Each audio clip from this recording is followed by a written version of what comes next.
Assalamualaikum warahmatullahi wabarakatuh.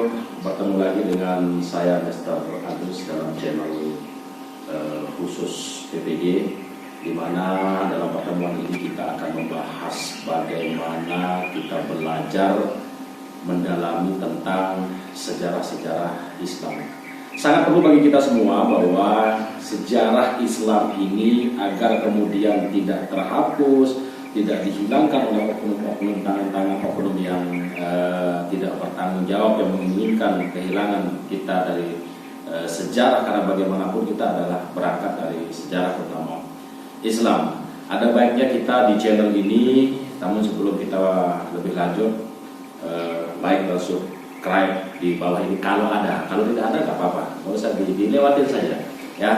Jadi baik, kita akan langsung ke pembahasan terkait dengan bagaimana sejarah munculnya Islam yang diawali dengan berbagai macam budaya, kepercayaan, keagamaan sebelum adanya Islam yang dibawa oleh Rasulullah SAW. Nanti kita bisa lihat di belakang saya di sini nanti kita akan melihat bagaimana ilustrasi yang kita akan bahas satu persatu. Mudah-mudahan kita cukup dengan waktu. Baik, untuk mempersingkat waktu, kita akan mulai bagaimana peradaban bangsa Quraisy, bangsa Mekah, orang Mekah, masyarakat Mekah sebelum adanya Islam. Oke, seperti apa yang saya sampaikan tadi, kita akan mulai dengan kali ini materi saya ambil kita memanfaatkan teknologi di masa milenial. Kita katakan milenial. Untuk memanfaatkan, kita mengambil positif-positifnya di internet atau Google khususnya, karena kebanyakan orang terkadang mengambil banyak hal-hal negatif di sana.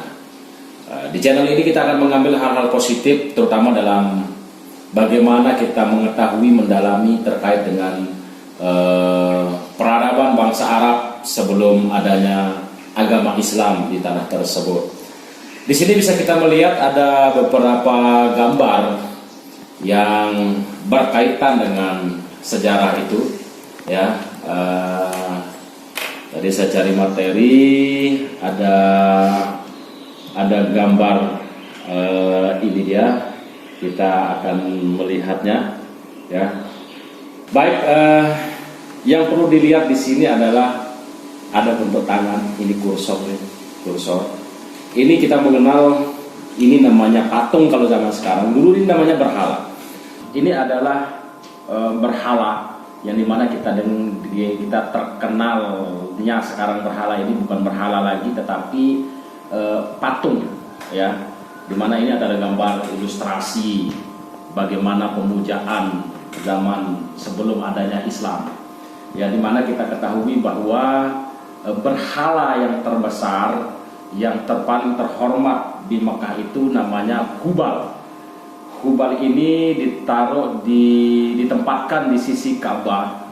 Dia berbentuk dibuat dari batu akik yang kemudian orang-orang menyembahnya. Selain Hubal ada Lata, kemudian ada Uzza dan lain sebagainya. Ya, jadi ini adalah salah satu bentuk kepercayaan kepercayaan masyarakat Mekah sebelum Islam, bahwa dengan memuja, menyembah berhala, Tuhan dianggap sebagai Tuhan, akan mendapatkan kesehatan, dilimpahkan segala rizki dan segala macamnya. Pada awalnya masyarakat Mekah adalah penganut agama tauhid yang dibawa oleh Nabi Ibrahim alaihissalam, yang kemudian dilanjutkan oleh putranya Nabi Ismail.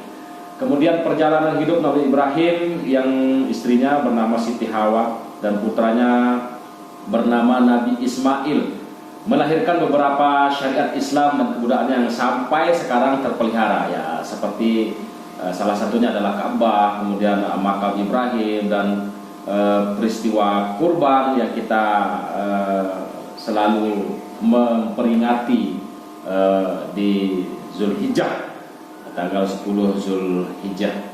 Kemudian budaya-budaya yang ditinggalkan oleh Nabi Ibrahim dan Nabi Ismail tadi sampai sekarang kita masih lakukan, seperti kurban, kemudian naik haji, bahkan proses perjalanan kehidupan keluarga Ibrahim ini ditiru dan disimulasikan oleh umat Islam dalam bentuk manasik haji, kemudian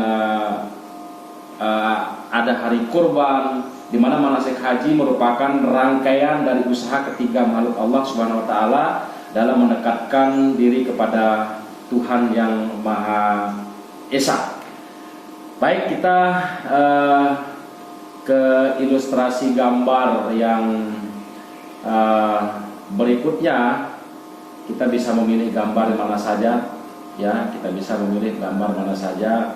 Ini adalah mengenai aktivitas ekonomi Mekah sebelum adanya Islam, ya. Ini aktivitas ekonominya sebelum adanya Islam. Di mana dia? Oke.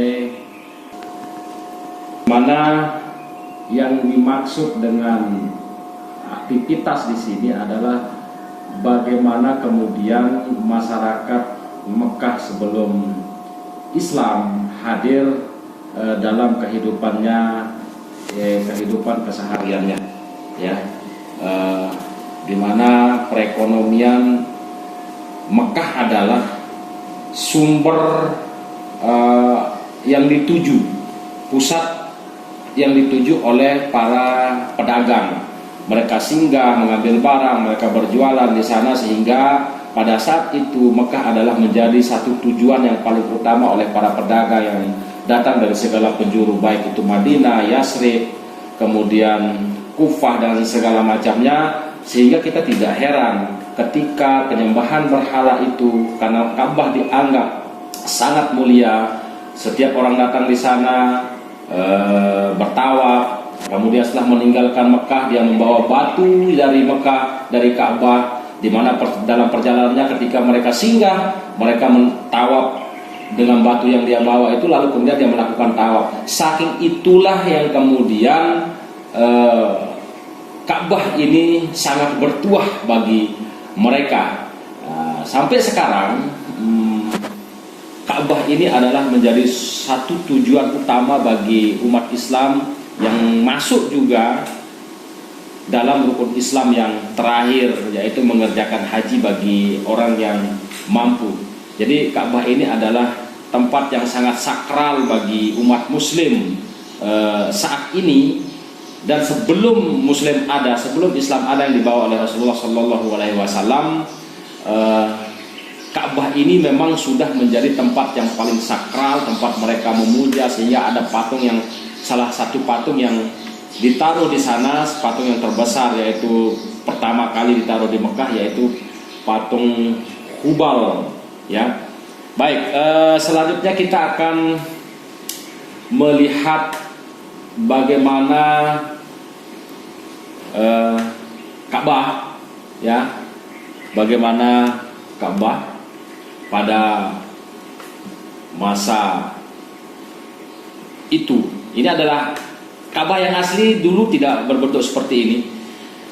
Namun tidak ada salahnya kita akan melihat bagaimana Ka'bah, ilustrasinya bagaimana Ka'bah yang dulu. Baik, seperti apa yang saya sampaikan tadi, bahwa Ka'bah ini adalah tempat yang paling sakral bagi umat Muslim, di mana Nabi Muhammad SAW bertawaf di Ka'bah. Setelah kota Mekah berhasil dibebaskan, beliau sambil bertawaf. Kemudian Nabi Muhammad menghancurkan patung-patung, termasuk di sana adalah patung Hubal yang dihancurkan, yang berdiri di sekeliling Ka'bah. Semua patung yang berdiri di sekeliling Ka'bah yang tempat mereka memuja dan tawaf orang-orang Quraisy sebelum adanya Islam, dengan tongkat atau panahnya beliau. Saat itu kira-kira ada 360 berhala, kurang lebih, cukup banyak juga ya. 360 berhala ini yang bisa dihitung. Ini kan perkiraan, kita tidak bisa membayangkan bagaimana banyaknya. 360 berhala dalam perkiraan para sejarawan dan patung yang ada di sekitar Ka'bah, ya. Ketika membabat berhala-berhala ini, Nabi Muhammad sambil menyerukan. Di sini tercantum pada surah Al-Isra ayat 81. Secara berulang-ulang Rasulullah menyampaikan itu, sehingga seketika itu berhala dan patung itu hancur berantakan. Apa arti dari ayat ini?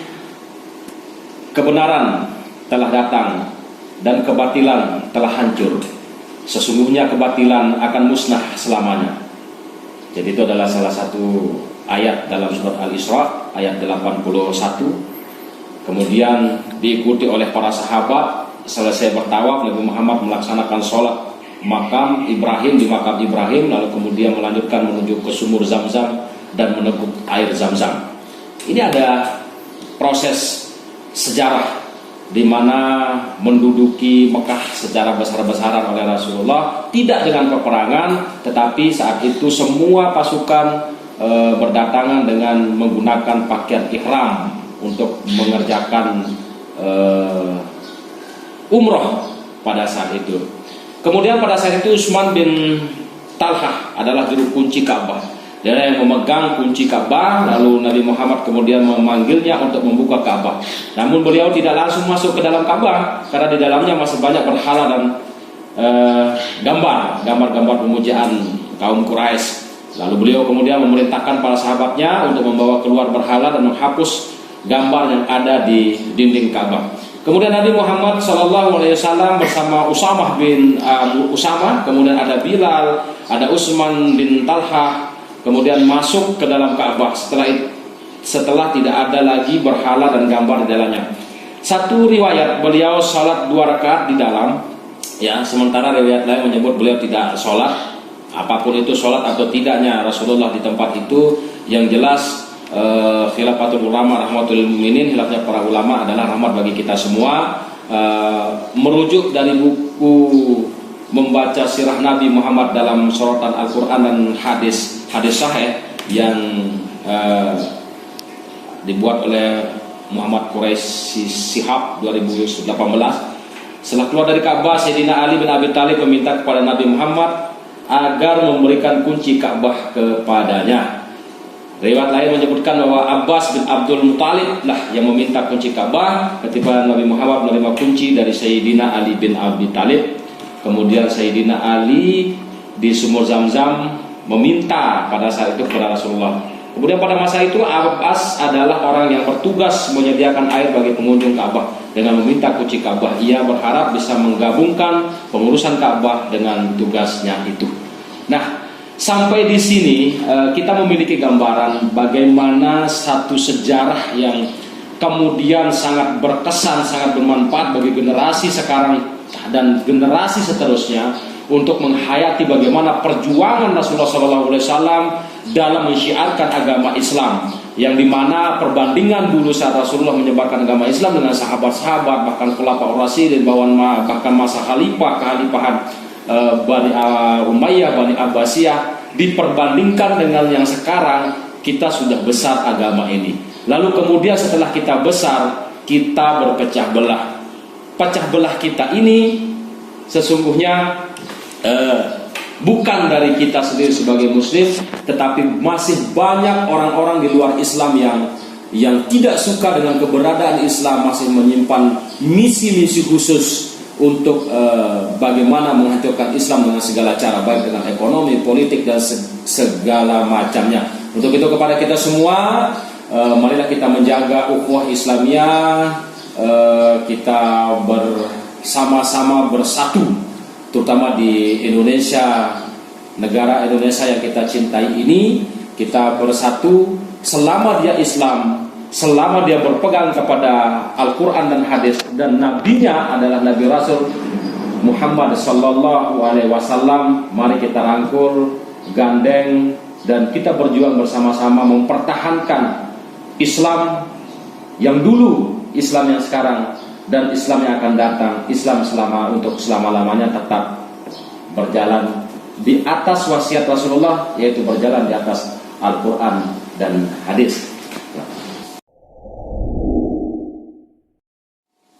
Baiklah, itu tadi kilas bagaimana kita mengetahui, bagaimana caranya kita mengetahui proses bertahannya Islam sampai sekarang, besarnya Islam sampai sekarang, perlu kita mereview, melihat bagaimana perjuangan Rasulullah dari nol, hanya istri keluarganya saja yang percaya, lalu kemudian sampai Islam menyebar di seluruh dunia dan menjadi agama terbesar yang kedua di seluruh dunia saat ini. Indonesia, Islam adalah agama yang mayoritas. Nah, sekarang bagaimana kita bisa mempertahankan Islam itu paling tidak bertahan dengan kondisi yang dengan Islamnya kita yang syariah, Al-Quran dan hadis, tidak kemudian terkontaminasi oleh ajaran dan pemahaman Islam itulah, Islam ini dan segala macam. Mari kita adalah Islam yang berasal dari Arab, yang dibawa oleh Rasulullah Shallallahu Alaihi Wasallam, dan Al-Quran diturunkan di Arab, tidak diturunkan di Indonesia, dan Islam tidak diturunkan pertama, diterima oleh Nabi Muhammad di Indonesia.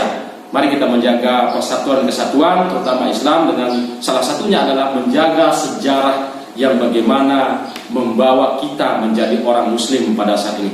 Demikian, kita ketemu di channel ini, kita akan ketemu di segmen berikut.